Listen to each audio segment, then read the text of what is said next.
We asked a casting director what his biggest fail was so we can share it with you. I'm Kim Wilson. I'm Natasha Marchewka. And this is Speechless. Welcome to our behind-the-scenes take on real life in VO, where we share our stories, our opinions, and our unsolicited opinions. Where are we sharing? What the fuck did I Our just say? resources Our resources. and our unsolicited opinions. Thank you. Watch the show.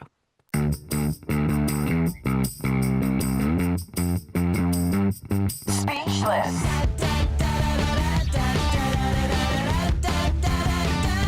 Speechless. All right. Okay. Nope, now no the first fake drinking. question. That's real coffee. Yeah. Woo! Okay, let's move on. Okay. Most actors, voice actors dream of landing on a casting director's radar, but few actually know what happens on the other side. Can you give us a peek behind the curtain, Wizard, please? What does your real job look like, or what does your job really look like? Manic emails at all hours of the night. Oh gosh. Crazy requests, usually with no money. That's What do you true. mean no money? You know, there's a lot of favors that happen. I'm going to be honest. People are always asking. They want can the talent can we get a read from this one person? We don't really want to pay a demo fee. Can we? I mean, I'm just being honest. This is the Please. stuff. You know, we're the buffer. We're the buffer between the agencies, the producers, and the talent agents or the talent. I actually generally don't speak to talent directly. I always go through an agent, and there's just a lot of poor planning, crazy things that happen. There's been a script change, and we're not budgeted for an extra session, and we just need a pickup line. This happened yesterday. You know, that's the stuff that last night 8:30 at night they had a voice. We booked a woman for a job. Then the creative director decided at the last minute that they really think it would sound better with a man. Can we get someone for tomorrow? Oh. And of course the conversation that we had, which I can't say much about it, but a last minute request for someone. They have the position that I'm in is a little unique because I have longstanding relationships, which means that I'm not just a hired gun to cast. I'm also part of many teams, and I track through long campaigns, and so I get involved in a lot of things. And there's a lot of secretarial work. The casting is a small portion. The rest, I mean, you know, the W-4, the I-9, the contracts, the IED, and then sometimes we're booking multiple sessions.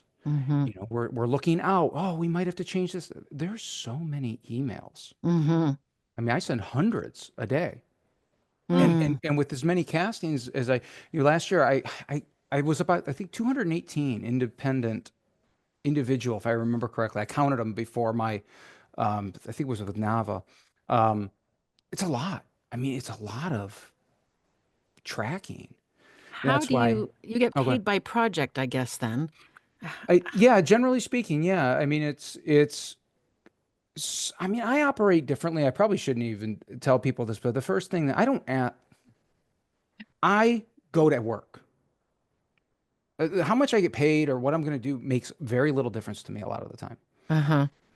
It's one of the reasons why I don't do anything for money other than cast. It's really about, what does my producer need? When do they need it? Right? Because let's be honest, they don't want, there's no time. Like, oh, can you bid? The answer is yes. You need it. I'm going to do it. Let's go. We don't have time to screw around. And as you know, sometimes the specs change and everything else. And the scope of the project. The scope of the project could change. I have 2 projects I'm working on right now. One of them was supposed to deliver by tomorrow, the other one by Monday. Now they've moved those up. They want one today and one Friday. And of course, I committed to this. And Thank that, well, but that's the way, if I'm being honest, when you have a lot of work coming in, because I don't just look for the big payday. It's not just, Sure. well, if it's not broadcast, I'm not going to work. I do industrials. I do a lot of favors. I help friends cast movies or in TV pilots. And, it's like, God, I could be greedy and go for all the money, or I could do what I do and do it every day. And then I'll just quit doing it one day and be like, peace out, suckers. So the producers generally reach out to you. Yeah, then they you could. get on the horn and you have your roster or your group of No roster. No, what do you so what do you do from there? After the producer reaches out to you, you reach out then to agents? all agents. Yeah, I'm not. All I don't rep. agents. I can't rep talent. Yeah, I'm not an agent.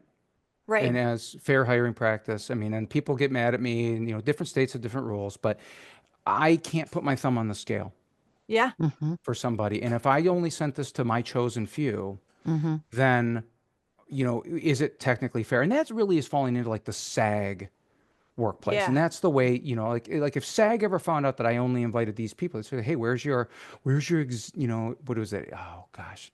Station, no, not a station 12, Exhibit E, your Exhibit E form showing who auditioned fairly and equitably, and that you didn't keep them too long in the lobby and blah, blah, blah. Well, so I do it the same. We go to agents, Right. I and, love and the, it. and the agents deserve the work. Yeah. Yeah. They Yeah. They're deserve it. They don't losing their get paid. business. Yeah. Yeah. Well, we're all losing our businesses. Yeah. Yeah. I mean, between all the sites and the and AI trying, Mm-hmm. I mean, we're all on the chopping block. So my answer is I'm there for my producers. I want my producers' day to be good and easy and Mm-hmm. smooth. And then I just, hey, you put that on me. I got broad shoulders. I can take it. And negotiations and things like that. Like let me do it. I don't care. Cool.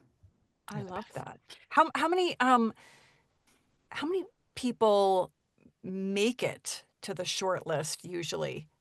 Or a percentage, Or maybe. a percentage Oh, maybe? percentage I couldn't tell you because sometimes it really depends on the Mm-hmm. spec and which agent I reach out to. Different agents operate differently.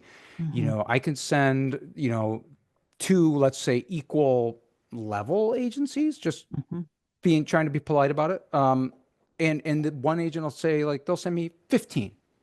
Someone else might send me 50. Mm-hmm. Oh, And the thing is I don't put restrictions on my agents. Mm-hmm. right. I don't ask them to give me their top 10 because guess what? I don't want their opinion. I'm assuming that they've reached out to the appropriate people and let the talent read, but I don't need that agent to then listen to your read for me. Mm. That's not Right. their job. That's what I'm for. I'm assuming that you brought something that I should hear. Right. And if the agent chooses to do that, then they're well. I mean, I can't stop them, but I tell all my agents that I have a relationship with. I prefer to speak to people. I say, hey, that's my job. Mm-hmm. Yeah. Just send them all to me That's so that awesome. I can choose. So Okay. what's the biggest Yeah. reason that people actually get passed over like Yeah.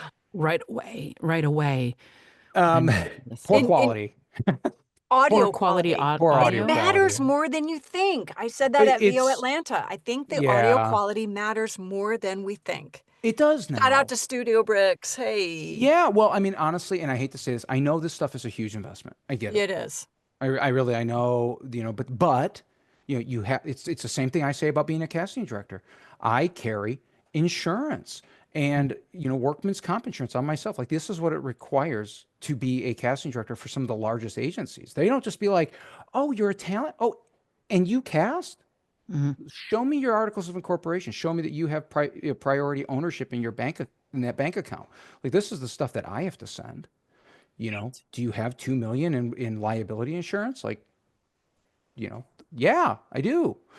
And so, it's the same for talent. Like, are you investing in your equipment? And in the old days when we used to bring people into the booth, it didn't matter as much. But, Of course. why would they pay a studio rental now when they can make you foot the bill? Right. Right. You know how many Or an booths are sitting engineer. unused? Well, there's more to that, by the way. What? Conversations I've had about people going into studios. Insurance.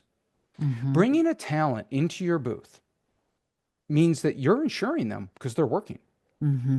And this is an issue that a couple of agencies that I do work for have referenced because they used to carry production insurance like all the time because they were always bringing people in, right? Right. But now they don't have insurance for this.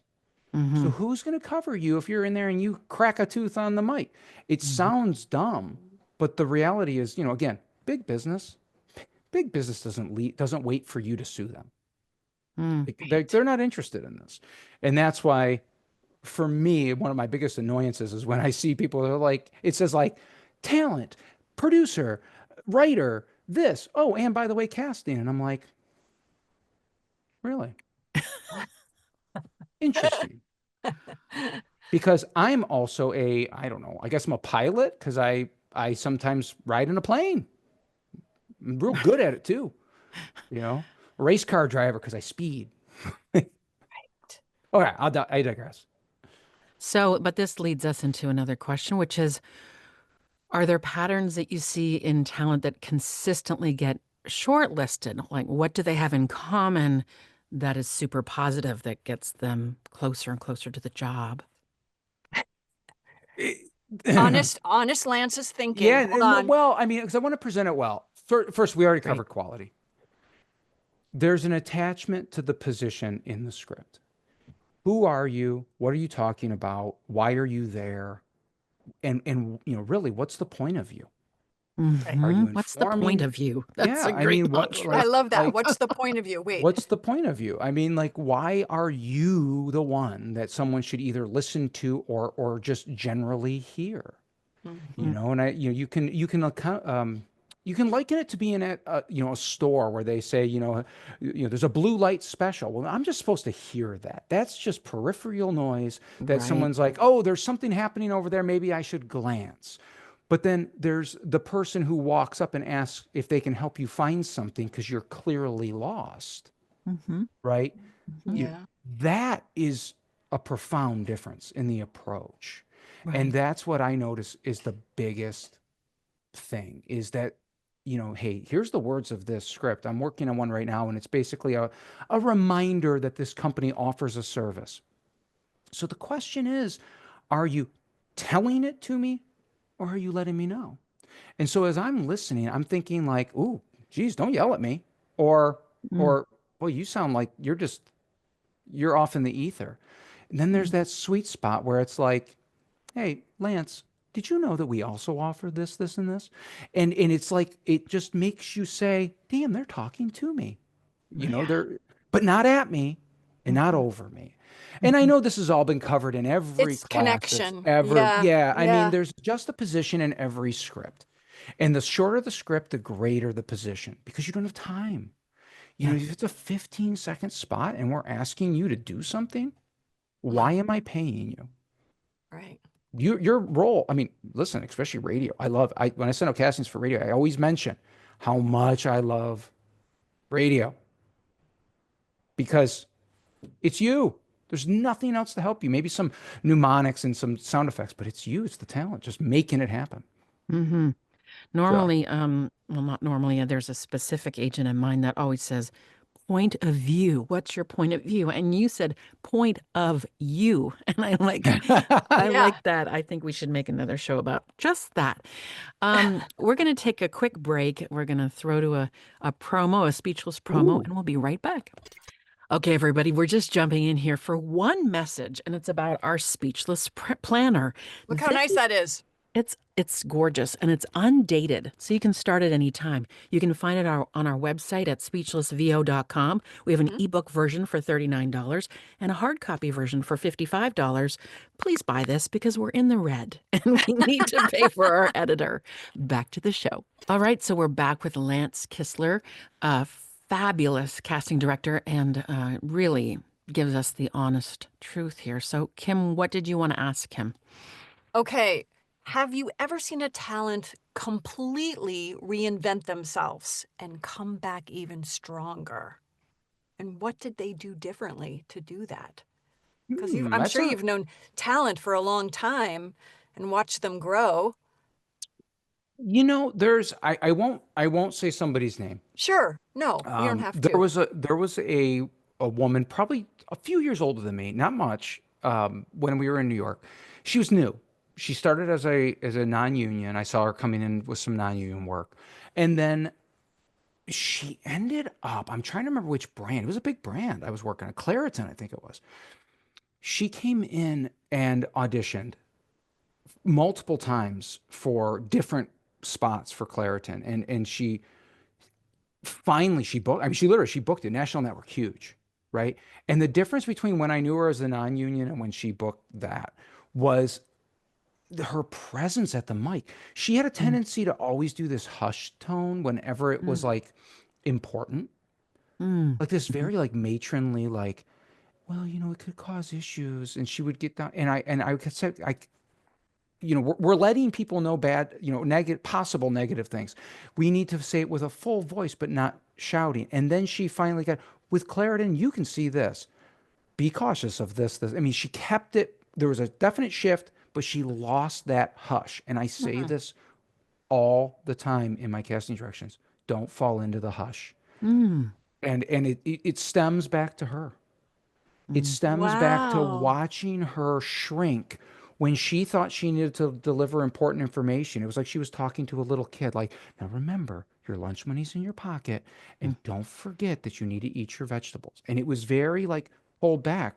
mhm. And then she booked it. And I just reconnected with her. She's now living in California. I hope she sees this. You know who you are, because I just found out that she's living in California.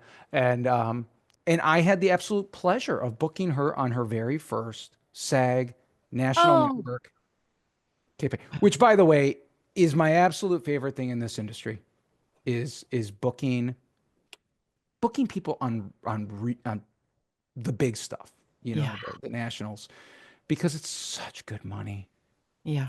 You know, oh. it's so cool. It's a game changer, really. I think when I just want to just touch on what you talked about, how she hushed back. So, in all the coaching we do, we're like, now, if it's a television commercial, you want to be the voice in the background, and you don't want to. So they teach us, take it down a notch, become real hushed. And I'm just wondering if sometimes we can be overcoached, and we pull back when Well, really there's that fine line between being hushed and being present. yeah, I definitely think this is going to sound, I don't mean this to sound sexist. When men get hushed, they sound condescending.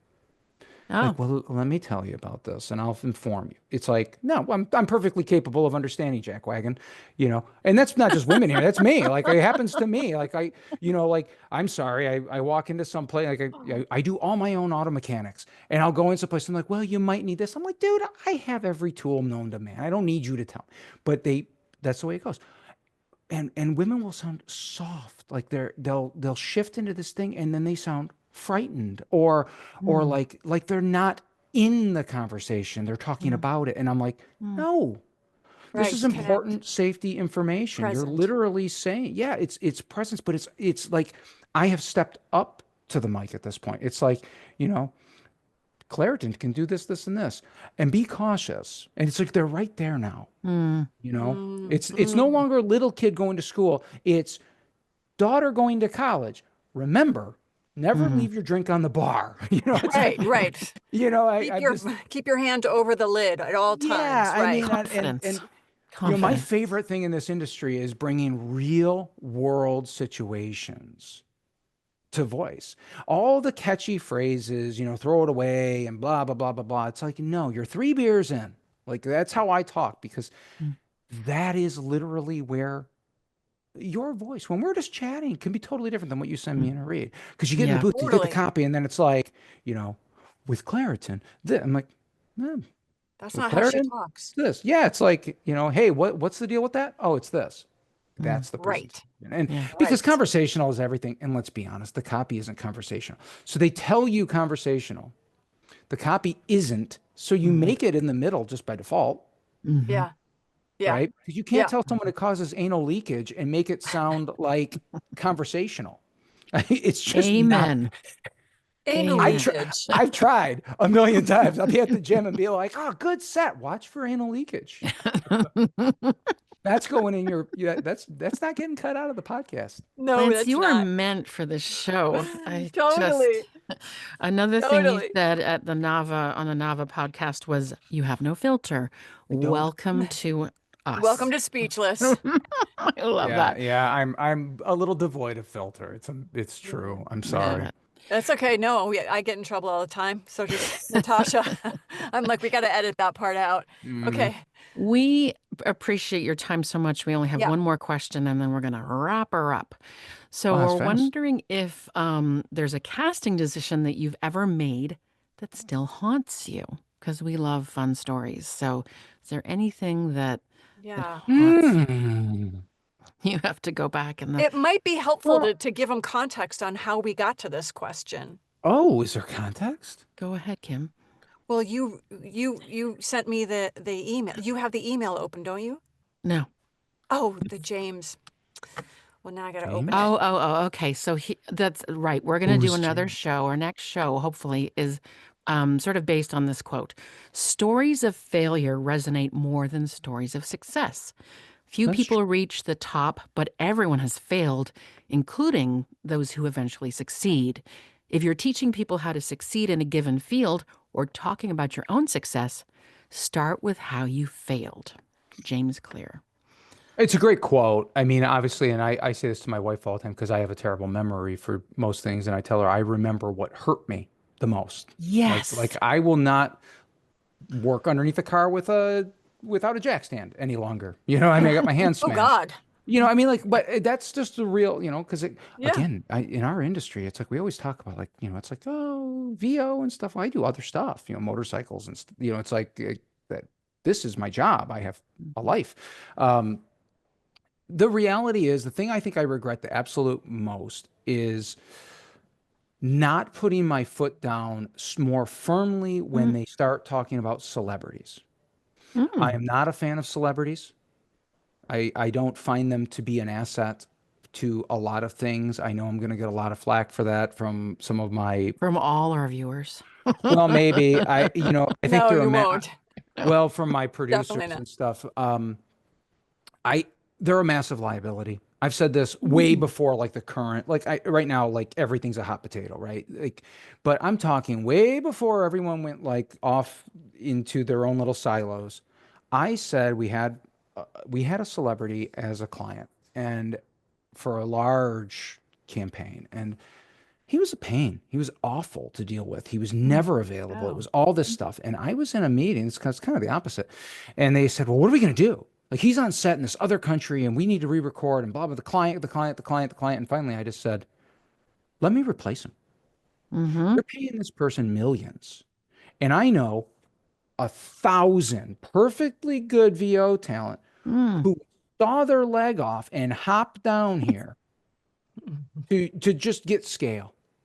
Yeah. And it was like heresy. I mean, people were mad. They were like, because, I guess maybe the casting dude isn't supposed to speak up in the big meeting. And I'm like, this is the dumbest thing I've ever heard. And Right. then that same talent, a year later, that celebrity had some pretty salacious issues. Mm. Mm. And the account director came back and said, I am so glad we got rid of that person Mm. because they're a liability. One tweet Right. and it can ruin your campaign, Yeah. right? Right. One Right. one bad news story. And what I say is talent, scale talent, or even double scale, whatever, still way cheaper. Mm-hmm. I am just a huge fan. And I say this, sorry, VO talent, but I say this in meetings. Mix it up. Mm-hmm. You don't have to be married. You don't have to say like, well, we're only going to cast for, female 40s to 45, this, that. Hire a man, do a session fee, run them for 13 weeks. See if you like the female for 13 weeks. Mm-hmm. Try an accent. Mm-hmm. Mm-hmm. It's a session fee. The usage is the same. It's 13 weeks for SAG. You Yeah. can negotiate other things. And I said, I know talent want the campaign. I get it. But when they tell me we're going to do a campaign and we're going to go for this celeb way up here, all this money, I'm like, but think about the demographics that you could hit Mm. by taking a portion of that and saying, "Hey, you want to Test. test this out in, Mm-hmm. in this area, you can do it."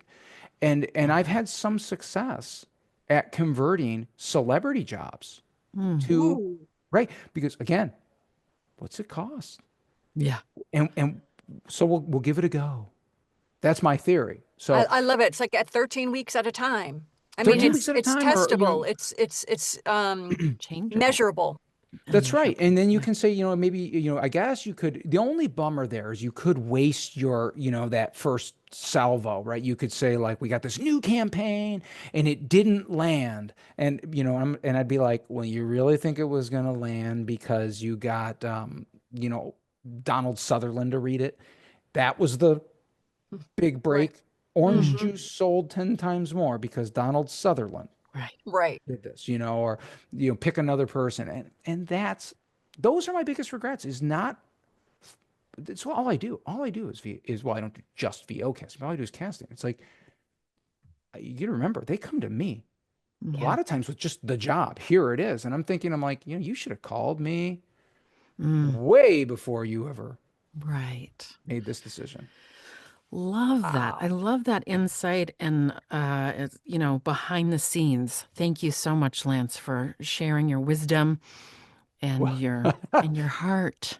wow, you Your you are honesty. gracious. Well, we You made we me really drunk. appreciate it. We do. Yeah. So thank Yeah. you. Cheers to you. Cheers. Thanks for No, being cheers here. to you for inviting me. It's a lot of Yeah. fun. And Good. Speechless.